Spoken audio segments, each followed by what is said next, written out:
Olá.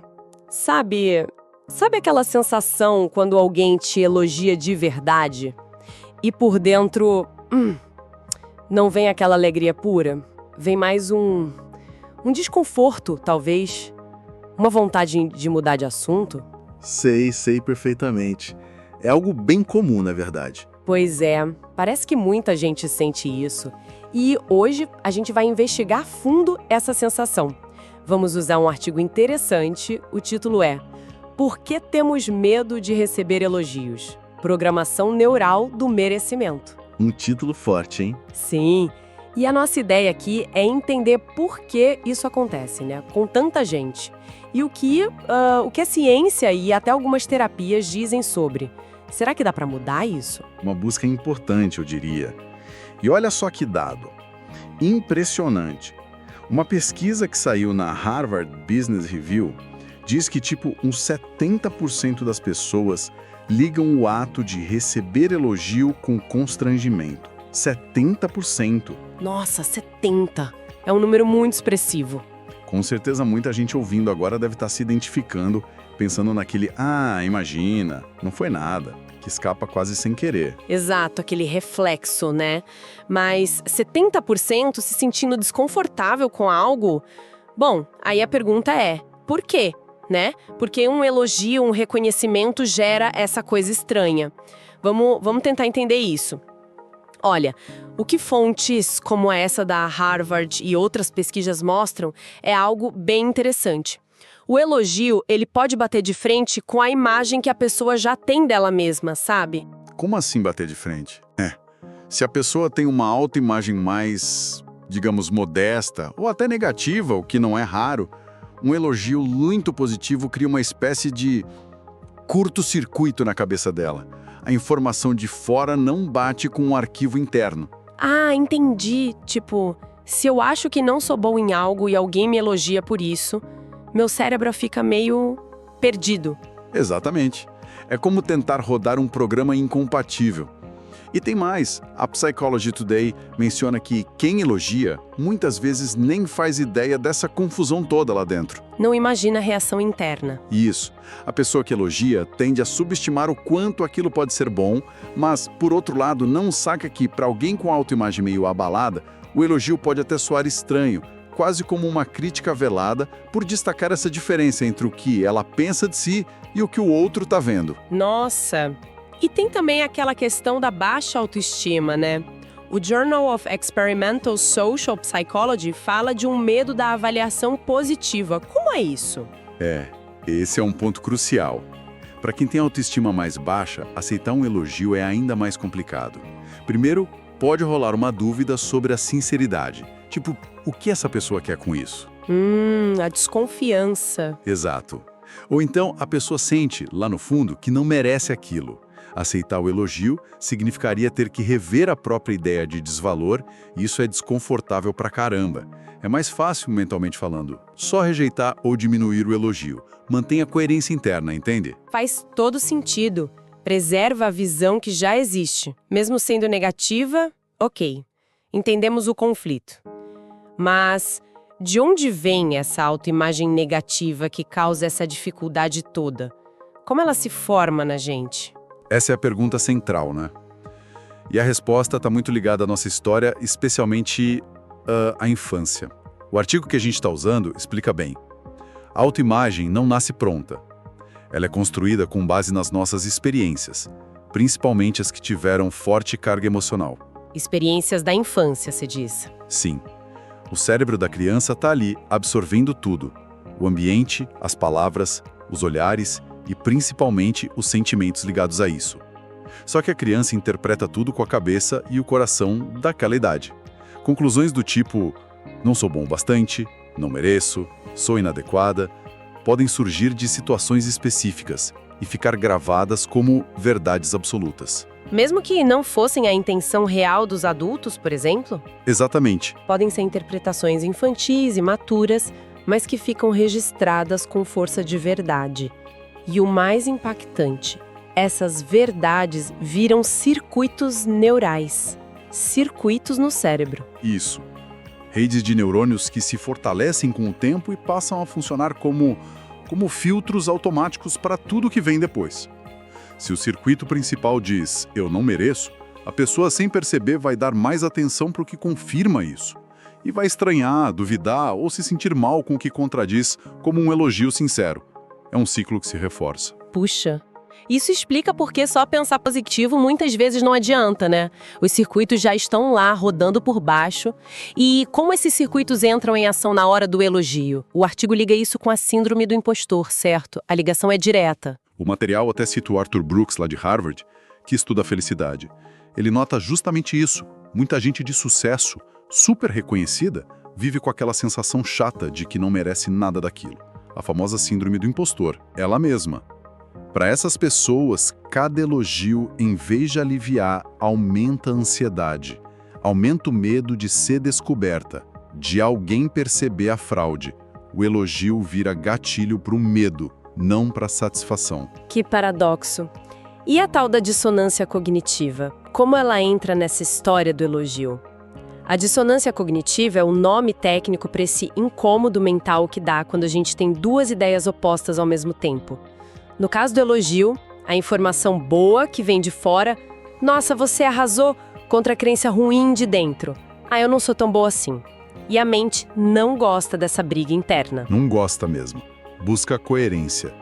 Aí, para resolver a tensão, o caminho mais comum é dar um jeito de descartar ou distorcer o elogio para manter a crença antiga intacta. Sabe, foi sorte, qualquer um faria igual, ele está sendo gentil demais. Entendi. E a outra opção seria? A outra opção, mais difícil, que exige mais trabalho mental e emocional, é aceitar o elogio e começar a questionar a crença antiga.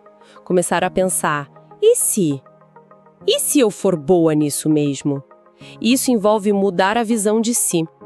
E essa escolha de rejeitar o elogio, mesmo sem perceber, pode ser uma forma de proteção. Pode sim. O texto sugere isso. É como se a mente pensasse, melhor não me achar muito, porque se eu falhar depois ou se me criticarem, o tombo dói menos. É uma tentativa, meio torta, de evitar a dor lá na frente, ficando numa zona de segurança que na verdade não é tão segura assim. Evita a vulnerabilidade de se reconhecer. Nossa, que complexo. E essa lógica de proteção acaba levando para autossabotagem, né? Outro ponto que a fonte explora, como esses padrões se estruturam a partir desses mecanismos todos. Sim, a autossabotagem entra aí. Essa dificuldade com elogios. 3 circuitos. Quais são? O primeiro é o circuito da identidade. Ele se forma bem cedo, ali entre 0 e 7 anos, mais ou menos. É onde ficam as crenças mais básicas. Quem eu sou, meu valor, meu direito de existir, de ser amada. A base de tudo, então, isso. Depois vem o circuito da validação, que se firma mais ali dos 8 aos 14 anos. É a fase da turma, da comparação. Esse circuito mexe com a forma como a gente lida com o olhar do outro, a busca por aprovação, o medo de ser rejeitado. A fase da adolescência, né? Super sensível a isso, totalmente.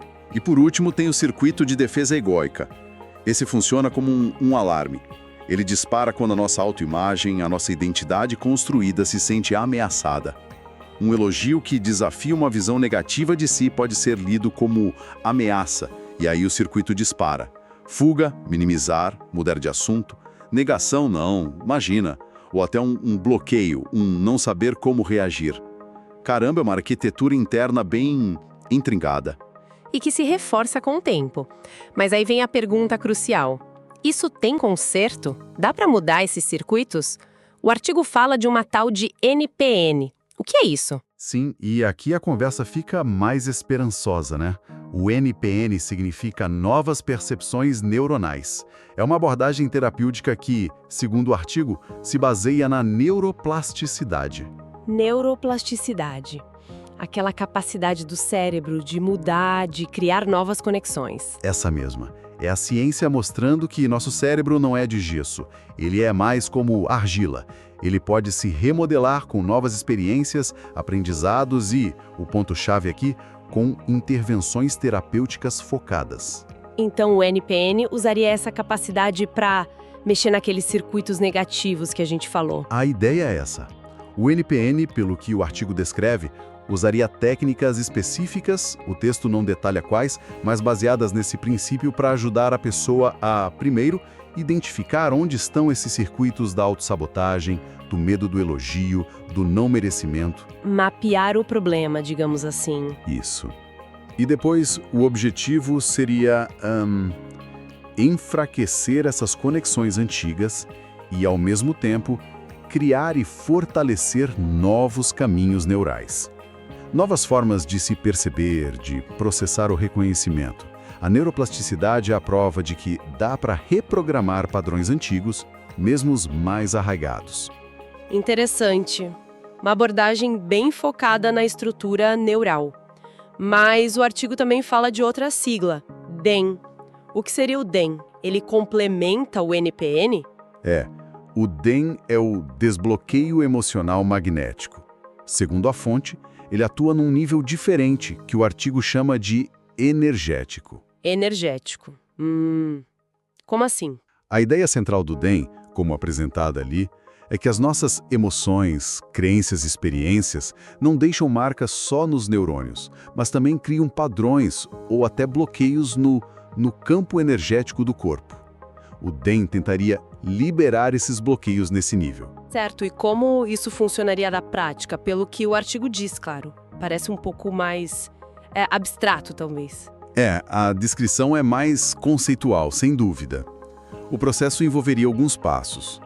Primeiro, um rastreio emocional, para tentar localizar no tal campo energético onde estariam os bloqueios ligados a essa dificuldade com o elogio, com o merecimento, com a vergonha de ser vista. Ok, encontrar os nós energéticos. Algo assim.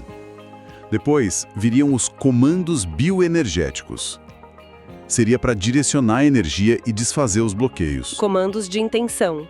Entendi. Fica claro que é a perspectiva da fonte. Então, temos o NPN, mais ligado aos neurônios, à neuroplasticidade, e o DEM nesse nível descrito como energético. Como é que os dois trabalhariam juntos, segundo o artigo, para gerar uma mudança mais completa?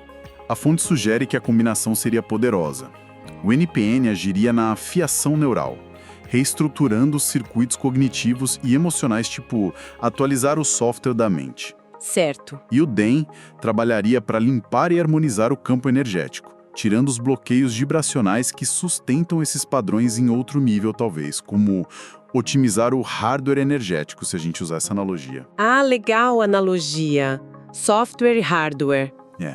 A ideia é que, mexendo nos dois, a mudança na autoimagem, na capacidade de receber, seria mais profunda, mais integrada e duraria mais. Uma mudança que a gente não só entenderia, mas sentiria diferente no corpo, na energia. Exato. O resultado seria ter novas conexões neurais funcionando junto com um campo energético mais livre, mais receptivo, uma transformação mais inteira, mente, corpo, energia. E o artigo resume isso de um jeito bonito. Aceitar um elogio é aceitar ser amado. E aceitar ser amado é permitir que o amor circule, por dentro e por fora. Nossa, essa frase conecta tudo, né? A dificuldade com o elogio como um sintoma de algo maior, sobre permitir o amor, o reconhecimento. Exatamente. Amplia muito a questão. E pensando de forma bem prática agora, se alguém consegue fazer essa mudança interna, se abrir mais para receber elogios, reconhecimento, quais seriam os benefícios disso no dia a dia? O artigo lista vários ganhos importantes em diferentes áreas da vida. Por exemplo, primeiro, claro, uma autoestima mais saudável. Não é virar arrogante, mas conseguir reconhecer o próprio valor de um jeito equilibrado, sem ficar se diminuindo o tempo todo. Faz sentido? Segundo, um impulso no crescimento profissional. Quem aceita reconhecimento se sente mais seguro para arriscar, para mostrar o que sabe, para receber os resultados do trabalho sem aquela vozinha da autossabotagem atrapalhando. Isso é importante demais na carreira. Muito. Terceiro, melhora os relacionamentos. Ser capaz de receber afeto, apreciação de forma aberta, também facilita o dar, né? As trocas ficam mais genuínas, mais fluidas. A via de mão dupla do afeto funciona melhor. Isso. E quarto, uma criatividade mais livre. Muitas vezes o medo de ser julgada, de se expor, que está ligado ao desconforto com o elogio, trava a gente na hora de criar. Liberando isso, a pessoa fica mais à vontade para botar os talentos para fora. Realmente, parece que destravar essa pecinha do eu mereço abre muitas portas. Bom, então pra gente amarrar a nossa conversa. Aquele incômodo com o elogio, que parece simples, tem raízes bem fundas, né? Ligadas à nossa história, à autoimagem, aos circuitos que o cérebro criou lá atrás, muitas vezes para se proteger. Circuitos que viram quase um piloto automático. E a dissonância cognitiva explica o porquê que é tão duro aceitar algo que contraria essa programação. Mas e essa é a boa notícia? Abordagens como a NPN, que usa neuroplasticidade, e o DEM, que segundo a fonte atua na energia, elas acendem uma luz, né? Mostram que talvez esses padrões não precisem ser para sempre. Indicam caminhos para a gente poder renegociar essa nossa relação com o receber, com o merecimento. Isso, e talvez para quem está ouvindo e se identificou com tudo isso, o primeiro passo seja só reconhecer o padrão, sem se culpar, sabe? Entender que não é um defeito, mas um mecanismo aprendido que tem uma origem e que, quem sabe, pode ser olhado de outra forma. Com certeza. Só essa consciência já muda muita coisa. Já é um passo enorme. Sem dúvida. E isso me deixa pensando numa última coisinha aqui. É curioso como muitas vezes é bem mais fácil a gente fazer um elogio do que receber um, né? Pensando em tudo que a gente falou, autoimagem, merecimento, defesas. O que será que essa diferença, essa dificuldade em só acolher o reconhecimento diz sobre a nossa própria paisagem interna? Fica aí a reflexão. Como será que essa energia da apreciação está fluindo ou não fluindo dentro e fora da gente?